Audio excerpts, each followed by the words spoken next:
glorified power and military strength. And leaders since the beginning of the Meiji period, including Emperor Hirohito, believed that violence and aggression was necessary for the survival of Japan. They wanted to access the extensive resources available in China. During World War II, Japan's invasion of China launched an 8-year war, which ultimately killed an estimated 19 million to 35 million Chinese people.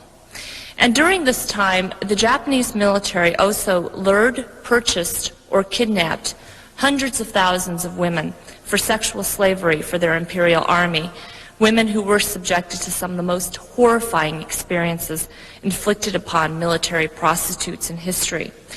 More people would die from the Rape of Nanking than from the atomic blasts at Hiroshima and Nagasaki combined.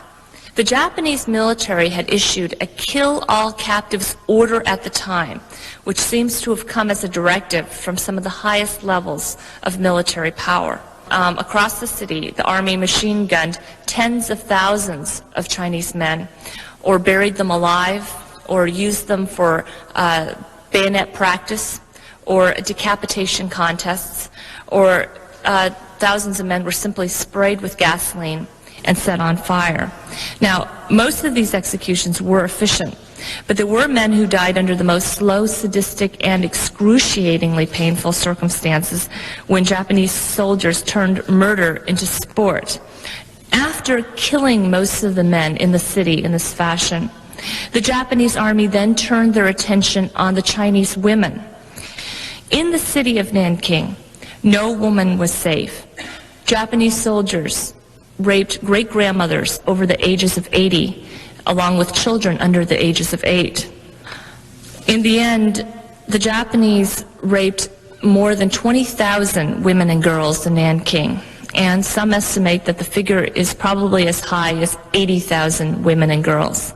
The government tried to control the libido of the Japanese soldiers by creating their own prostitution ring, which we now know as the Comfort Women's System, or the Korean Comfort Women's System.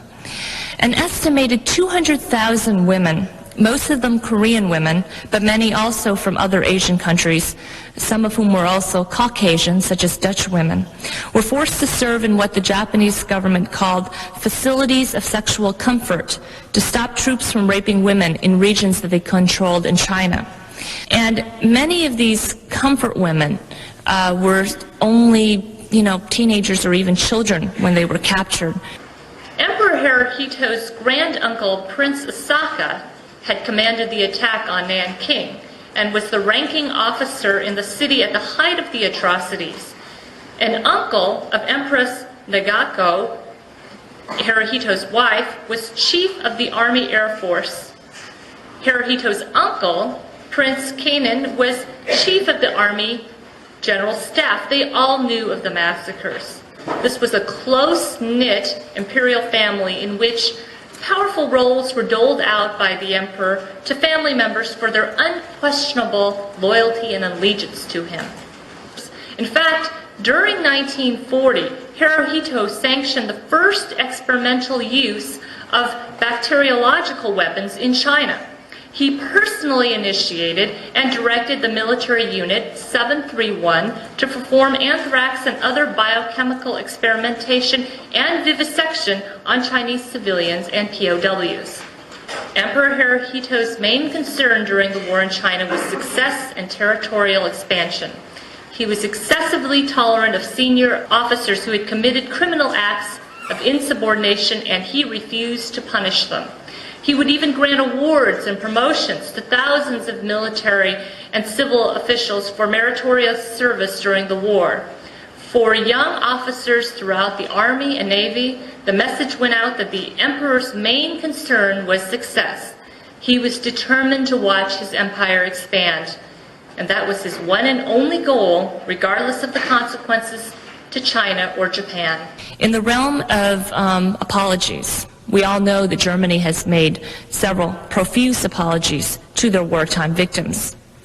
But the Japanese government has yet to deliver one sincere apology directly to the survivors of the Nanking Massacre or to their families. And some of the apologies that they claim to have made to the wartime victims in general have often avoided the use of the words apologies in general, preferring words like remorse or regret, and is not really deemed as sincere by many of the victims of the Japanese across Asia. Now, in the realm of war restitution, the differences between how the two countries have dealt with their wartime past loom large. The Germans have paid the equivalent of about 60 billion US dollars in war reparations to their victims, and will continue to pay several more billion by the year 2005. But the Japanese government has paid close to nothing, and certainly not 1 penny, in reparations to the victims of Nanking. What's even more disturbing, I think, is how the subject of World War II is taught in schools in both countries. The Germans have required by law the teaching of the history of the Jewish Holocaust in their schools. And any teacher who refuses to participate or neglects to teach this history is simply breaking the law. But the Japanese government, far from mandating the study of their World War II aggression, has, through the Ministry of Education, openly impeded the efforts of textbook authors to do so in that country, and have even censored, whitewashed, or distorted details of the Nanking atrocities and other wartime crimes from school textbooks, despite a 3-decade-long lawsuit waged against the Ministry of Education by textbook author and historian Anaga Saburo.